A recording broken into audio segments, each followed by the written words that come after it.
আবারও নদিয়ার কৃষ্ণনগরের সন্ধ্যাপাড়ার এবার 14 বছরের মেয়ে ছিনিয়ে নিল সেবক কিক বক্সিংয়ের ন্যাশনাল গোল্ড মেডেল। অর্থাৎ ন্যাশনাল লেভেলে খেলে সেই মেয়ে কিন্তু এবার ছিনিয়ে নিল গোল্ড মেডেল সেবক কিক বক্সিংয়ে।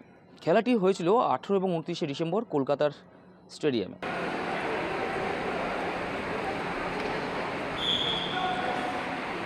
কিন্তু নদিয়ার এই অঙ্কিতা সরকার, যার বয়স 14 বছর, ক্লাস 9-এ সবে উঠেছে, সে কিন্তু তার বাবা মার মুখ উজ্জ্বল করলো, অর্থাৎ নদিয়া জেলারও কিন্তু মুখ উজ্জ্বল হলো। 14 বছরের একজন মেয়ে হয়ে দেখিয়ে দিল যে কীভাবে গোল্ড মেডেল ছিনিয়ে নিতে হয় জেলার জন্য বা নিজের ভবিষ্যতের জন্য।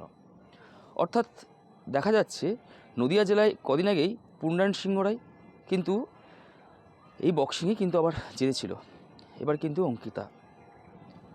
অর্থাৎ বাবা মায়ের যেমন পরিশ্রম, বাবা মায়ের যেমন খাটনি, তেমনই তার টিউশন শিক্ষকের কিন্তু তেমন খাটনি ছিল।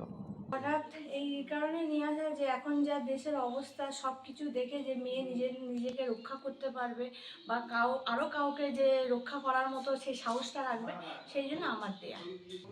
মা হয়ে তো খুবই ভালো লাগছে, ভালো তো লাগবে, আমার খুব ভালো লাগছে। আরও বাচ্চারা সবাই পাচ্ছে, তাদের মাদেরও আনন্দ হচ্ছে, আমারও খুব আনন্দ হচ্ছে। আগামী দিনের কি ইচ্ছা?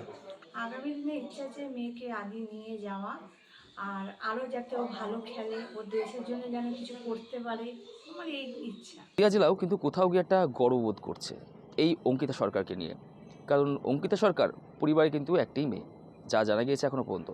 আর সেই মেয়েই কিন্তু নদিয়ার এবং সারা রাজ্যে কিন্তু দেখিয়ে দিল যে হ্যাঁ, কী করে একজন মেয়ে মানুষ হয়ে 14 বছর বয়সে ক্লাস 9-এ পড়ে কিক বক্সিং চ্যাম্পিয়ন হওয়া যায়। আমার শহর কৃষ্ণনগর থেকে ক্যামেরায় কমল বিশ্বাসের সাথে বিশাল সিংহ রায়ের রিপোর্ট, কলকাতা টিভি।